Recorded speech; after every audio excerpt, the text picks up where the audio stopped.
Hai semua, kami dari kelompok 6 akan mempresentasikan hasil pekerjaan kami dengan materi kepemimpinan dan motivasi.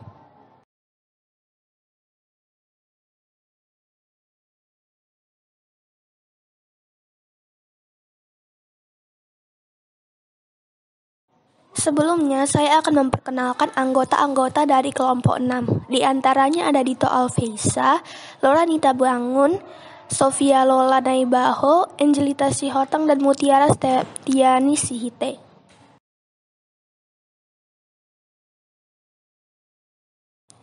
Yang pertama, kita akan membahas motivasi. Motivasi adalah proses yang menjelaskan intensitas, arah, dan ketekunan seorang individu untuk mencapai tujuannya. 3 elemen utama dalam definisi ini adalah intensitas, arah, dan ketekunan. Arti motivasi adalah alasan yang mendasari sebuah perbuatan yang dilakukan oleh seorang individu. Seorang dikatakan memiliki motivasi tinggi dapat diartikan orang tersebut memiliki alasan yang sangat kuat untuk mencapai apa yang diinginkannya dengan mengerjakan pekerjaannya yang sekarang. Berbeda dengan motivasi dalam pengertian yang berkembang di masyarakat yang seringkali disamakan dengan semangat. Seperti contoh dalam percakapan, saya ingin anak saya memiliki motivasi yang tinggi. Statement ini bisa diartikan orang tua tersebut menginginkan anaknya memiliki semangat belajar yang tinggi. Maka, perlu dipahami bahwa ada perbedaan penggunaan istilah motivasi di masyarakat. Ada yang mengartikan motivasi sebagai sebuah alasan, dan ada juga yang mengartikan motivasi sebagai semangat. Dalam hubungan antara motivasi dan intensitas terkait dengan beberapa giat seorang berusaha. Tetapi, intensitas tinggi tidak menghasilkan prestasi kerja yang memuaskan kecuali upaya tersebut dikaitkan dengan arah yang menguntungkan organisasi. Sebaliknya, elemen yang terakhir, ketekunan, merupakan ukuran mengenai berapa lama seseorang dapat mempertahankan usahanya. Berikut beberapa pengertian motivasi menurut para ahli. Pada tahun 1982 ada Stanley Vance yang menyatakan bahwa motivasi pada hakikatnya adalah perasaan atau keinginan seseorang yang berada dalam bekerja pada kondisi tertentu untuk melaksanakan tindakan-tindakan yang menguntungkan dilihat dari perspektif pribadi dan terutama organisasi. Yang kedua, pada tahun 1985 terdapat Robert Dabin yang menyatakan bahwa motivasi adalah kekuatan kompleks yang membuat seseorang berkeinginan memulai dan menjaga kondisi kerja dalam organisasi. Yang ketiga, pada tahun 2003 terdapat Tehani Handoko yang menyatakan motivasi adalah keadaan pribadi seseorang yang mendorong keinginan individu untuk melakukan kegiatan tertentu guna mencapai tujuan. Yang keempat, pada tahun 2004 terdapat Profesor Dr. Sudarwan Danim yang menyatakan motivasi adalah setiap kekuatan yang muncul dari dalam diri individu untuk mencapai tujuan atau keuntungan tertentu di lingkungan dunia kerja dan di peralatan kehidupan pada umumnya. Terakhir, pada tahun 2002 ada Anwar Prabu Mangkunegara yang menyatakan motivasi adalah kondisi yang berpengaruh, membangkitkan, mengarahkan, dan memelihara perilaku yang berhubungan dengan kerja. Dari pengertian-pengertian motivasi yang telah disebutkan sebelumnya, maka dapat disimpulkan bahwa motivasi merupakan suatu keadaan atau kondisi yang mendorong, merangsang, dan menggerakkan seseorang untuk melakukan sesuatu atau kegiatan yang dilakukannya sehingga ia dapat mencapai tujuan. Selanjutnya, unsur-unsur motivasi. Yang pertama, tujuan. Manusia adalah makhluk bertujuan, meski tidak ada manusia yang mempunyai tujuan yang benar-benar sama. Demikian juga sama halnya dengan organisasi. Idealnya, semua manusia organisasial memiliki motivasi tinggi dan ada kesadaran dalam diri mereka bahwa tujuan organisasi adalah bagian dari tugas keorganisasian dan juga tujuan hidupnya. Manusia organisasial yang memiliki motivasi tinggi senantiasa sadar bahwa antara tujuan dirinya dengan tujuan organisasi sama sekali tidak terpisahkan, atau kalaupun terpisah, tidak terlalu senjang. Dalam sadar bahwa dia membutuhkan organisasi dan sadar pula bahwa organisasi membutuhkan dirinya. Yang kedua, ada kekuatan dari dalam diri individu.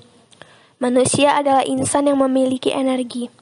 Apakah itu energi fisik, otak, mental, dan spiritual dalam arti luas.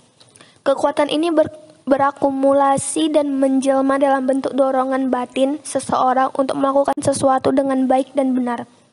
Manusia organisasial bekerja dalam organisasi semata-mata karena rasa terpanggil untuk berbuat, tanpa mengingkari ada maksud-maksud yang lain yang ingin dicapai dalam pekerjaan itu. Perilaku atau perbuatan sehari-hari dari manusia semacam ini berlangsung secara rutin, sengaja dan bersahaja. Terakhir ada keuntungan. Manusia bekerja ingin mendapatkan keuntungan adalah manusiawi, meski harus dihindari sikap yang hanya ingin bekerja manakala ada keuntungan langsung atau direct profit yang akan diperolehnya. Rasa dekat terhadap kebutuhan, keinginan memperoleh imbalan, rasa ingin meningkatkan diri dan seperangkat keinginan mencari keuntungan adalah bagian yang tidak terpisahkan dari keseluruhan aktivitas manusia. Namun, keinginan untuk mendapatkan keuntungan ini akan menjadi bahaya bagi manusia organisasial jika dia bekerja semata-mata karena dilihat dan dari dimensi untung ruginya saja. Ada juga tipe-tipe motivasi. Secara umum, motivasi dapat diklarifikasikan ke dalam 4 jenis. Yang pertama ada motivasi positif. Misalnya, bekerjalah dengan baik. Kalau nanti target keuntungan tercapai, Anda akan diberi bonus. Statement ini merupakan bentuk nyata dari inisiatif membangkitkan manusia untuk mencari keuntungan-keuntungan tertentu. Manusia bekerja di dalam organisasi jika dia merasakan bahwa setiap upaya yang dilakukannya akan memberikan keuntungan tertentu. Dengan demikian, motivasi positif merupakan proses pemberian motivasi di mana hal itu diarahkan pada usaha untuk memengaruhi orang lain agar dia bekerja dengan baik dan antusias dengan cara memberikan keuntungan tertentu kepadanya. Yang kedua, ada motivasi negatif. Misalnya, siapa saja yang sering terlambat datang atau sering membolos akan dipotong gajinya. Dengan perilaku seperti itu, jangan berharap Anda akan dipromosikan. Ini merupakan contoh motivasi negatif. Motivasi negatif sering dikatakan sebagai motivasi yang sumber dari rasa takut.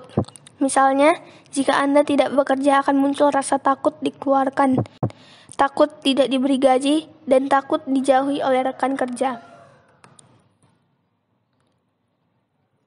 Motivasi negatif yang berlebihan akan membuat organisasi tidak mampu mencapai tujuan. Personalia organisasi menjadi tidak efektif, serba takut, dan serba terbatas geraknya. Yang ketiga ada motivasi dari dalam. Misalnya, saya bekerja karena terpanggil untuk itu. Ada atau tidak ada pimpinan di tempat saya akan tetap bekerja sesuai dengan target dan tanggung jawab saya. Statement ini mencerminkan kuatnya motivasi dari dalam yang terkandung pada diri karyawan. Motivasi dari dalam timbul pada diri pekerja saat dia menjalankan tugas-tugas atau pekerjaan dan bersumber dari dalam diri pekerja itu sendiri. Dengan demikian, kesenangan pekerja muncul pada saat dia bekerja dan dia sendiri menyenangi pekerjaan itu. Manusia seperti ini jarang cincong atau menggerutu. Baginya bekerja adalah suatu kewajiban, bagaikan makan sebagai kebutuhan. Yang keempat, ada motivasi dari luar. Motivasi dari luar adalah motivasi yang muncul sebagai akibat adanya pengaruh yang ada dari luar pekerjaan dan di luar diri pekerja itu sendiri. Motivasi dari luar biasanya dikaitkan dengan imbalan. Selanjutnya, pendorong motivasi. Motivasi seseorang seringkali dipengaruhi oleh 2 hal berikut. Yang pertama, seberapa mendesaknya suatu kebutuhan. Misalnya kita merasa lapar, namun harus menyelesaikan satu tugas dengan segera. Kalau kita merasa sangat lapar, kita akan makan. Tetapi bila kita hanya sedikit merasa lapar, kita akan memilih untuk menyelesaikan tugas. 2. Anggapan bahwa suatu tindakan akan memenuhi suatu kebutuhan. Misalnya, ada 2 kebutuhan yang mendesak. Keinginan untuk menyelesaikan tugas atau makan. Persepsi tentang bagaimana kita memandang 2 kebutuhan tersebut sangat menentukan mana yang akan diprioritaskan. Kalau kita berpikir bahwa kita bisa dipecat karena tugas tidak selesai, kita akan mengorbankan waktu makan siang untuk mengerjakannya. Sebaliknya, jika kita merasa tidak akan mendapat masalah, walaupun pekerjaan itu tidak selesai, kita akan pergi untuk makan siang. Orang dapat termotivasi karena kepercayaan, nilai, minat, rasa takut, dan sebagainya. Di antaranya adalah faktor internal seperti kebutuhan minat dan kepercayaan. Faktor lainnya adalah faktor eksternal, misalnya bahaya, lingkungan, dan atau tekanan dari orang yang dikasihi. Tidak ada proses yang mudah dalam motivasi. Kita harus selalu terbuka dalam memandang orang lain. Menjadi motivator yang baik adalah penting bagi seorang pemimpin untuk mengetahui bagaimana cara memotivasi karyawannya. Feinberg menjabarkan beberapa tindakan yang tidak memotivasi orang lain. 1. Meremehkan bawahannya. Tindakan ini bisa membunuh rasa percaya diri dan inisiatif karyawan. 2. Mengkritik karyawan di depan karyawan lain.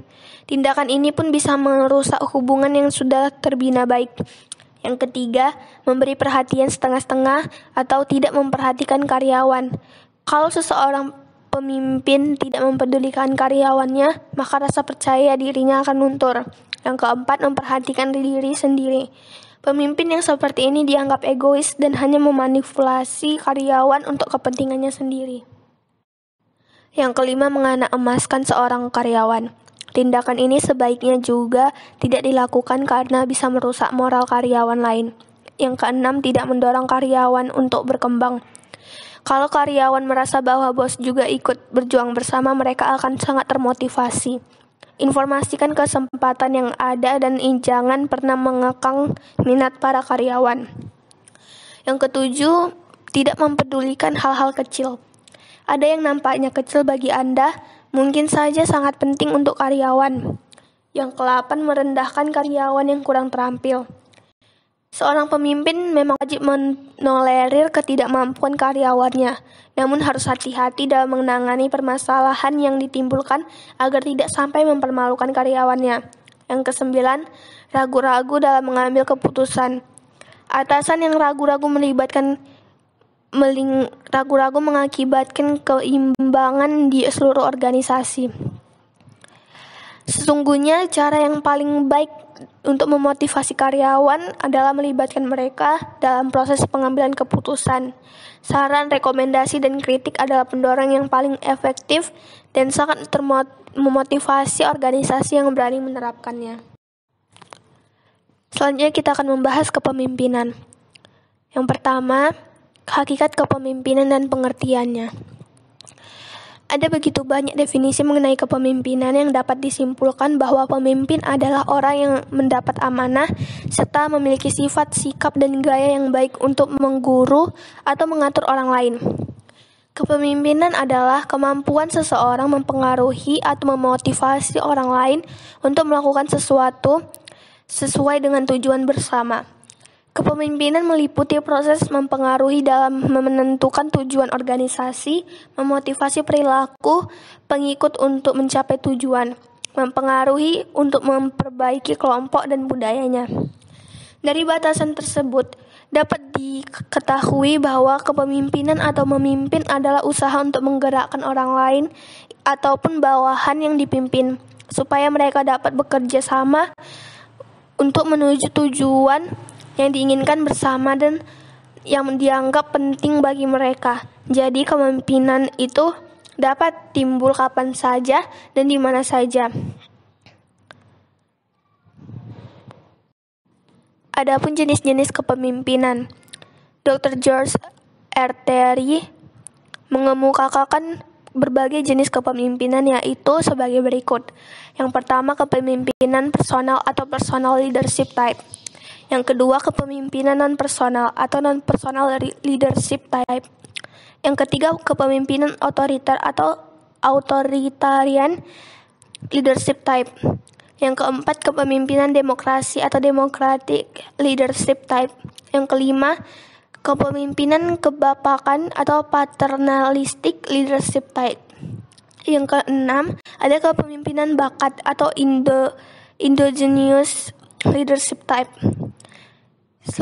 Namun, Kate Davis merumuskan 4 sifat umum yang berpengaruh terhadap keberhasilan kepemimpinan organisasi, di antaranya 1. Kecerdasan, 2. Kedewasaan dan keluasan hubungan sosial, 3. Motivasi diri dan dorongan berprestasi, yang keempat, sikap hubungan kemanusiaan. Ciri-ciri seorang pemimpin. Kebanyakan orang masih cenderung mengatakan bahwa pemimpin yang efektif mempunyai sifat atau ciri-ciri tertentu yang sangat penting, misalnya karisma, pandangan ke depan, daya persuasi, dan intensitas. Dan memang apabila kita berpikir tentang pemimpin yang heroik seperti Napoleon, Washington, Lincoln, Churchill, Soekarno, Jenderal Sudirman, dan sebagainya, kita harus mengakui bahwa sifat-sifat seperti itu melekat pada diri mereka dan telah mereka manfaatkan untuk mencapai tujuan yang mereka inginkan. Tugas-tugas seorang pemimpin. Menurut seorang pandangan Profesor Dr. H. Arifin Abdurrahman, tugas-tugas seorang pemimpin yang utama sebagai berikut. Yang pertama, mengantarkan. Yang kedua, mendidik. Yang ketiga, mengetuai. Yang keempat, memberikan bimbingan dan pimpinan yang baik. Yang kelima, memelopori. Yang keenam, menggerakkan bawahan. Dan yang ketujuh, memberi petunjuk. Namun adapun tugas-tugas seorang pemimpin yang dikemukakan oleh Profesor Dr. Sarwono Prawidrojo sebagai berikut. Yang pertama, menerjemahkan atau menyampaikan dan merancang serta memimpin pelaksanaan putusan-putusan yang diambil oleh pihak atasan. Yang kedua, mengatur prosedur dan tata tertib pekerjaan dari mereka yang bekerja di bawahnya. Yang ketiga, mengawasi kemajuan dalam pekerjaan di bawah pimpinannya. Yang keempat, mengatur koordinasi antara usaha-usaha di bawah pemimpinannya. Yang kelima, mempercayakan atau menyerahkan beberapa wewenang tanggung jawab kepada orang bawahannya. Selanjutnya, keterampilan kepemimpinan. Ada 3 keterampilan kepemimpinan, antara lain, yang pertama, technical skill. Berarti suatu kemampuan yang dimiliki oleh seorang pemimpin untuk melaksanakan suatu pekerjaan. Walaupun seorang wirausaha merupakan pimpinan yang dapat menyuruh orang lain mengerjakan suatu pekerjaan, namun dia harus mampu melaksanakan pekerjaan yang dia lakukan oleh karyawan. Yang kedua, human skill. Berarti kemampuan untuk bekerja sama dan membangun tim kerja bersama orang lain. Yang ketiga, conceptual skill atau keterampilan konsep. Berarti seorang wirausaha harus mampu berpikir dan mengungkapkan pemikirannya dalam bentuk kerangka kerja dan konsep-konsep lain dalam memudahkan pekerjaan. Yang terakhir ada kepemimpinan karismatik. Max Weber, seorang sosiolog, adalah ilmuwan pertama yang membahas kepemimpinan karismatik.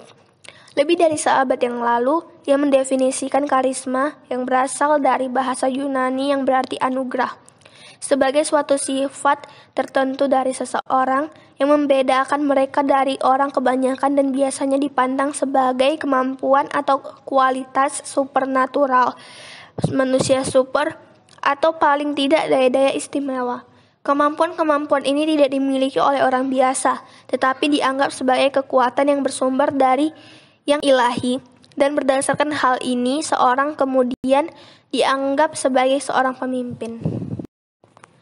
Berikut penjelasan yang kami sampaikan. Adapun kesimpulan yang dapat kami ambil adalah kepemimpinan dan motivasi merupakan 2 hal yang berbeda. Meski memiliki tautan dalam konteks kerja dan interaksi antar manusia organisasial, Kate Davis mengemukakan bahwa tanpa kepemimpinan, organisasi hanya merupakan kelompok manusia yang kacau, tidak teratur, dan tidak akan dapat melahirkan perilaku tujuan. Kepemimpinan adalah faktor manusiawi yang mengikat suatu kelompok bersama dan memberinya motivasi menuju tujuan-tujuan tertentu, baik dalam jangka pendek ataupun jangka panjang. Ini berarti antara kepemimpinan dan motivasi memiliki ikatan yang kuat. Berikut penjelasan yang telah kami sampaikan. Maaf jika ada kesalahan kata. Sekian dan terima kasih.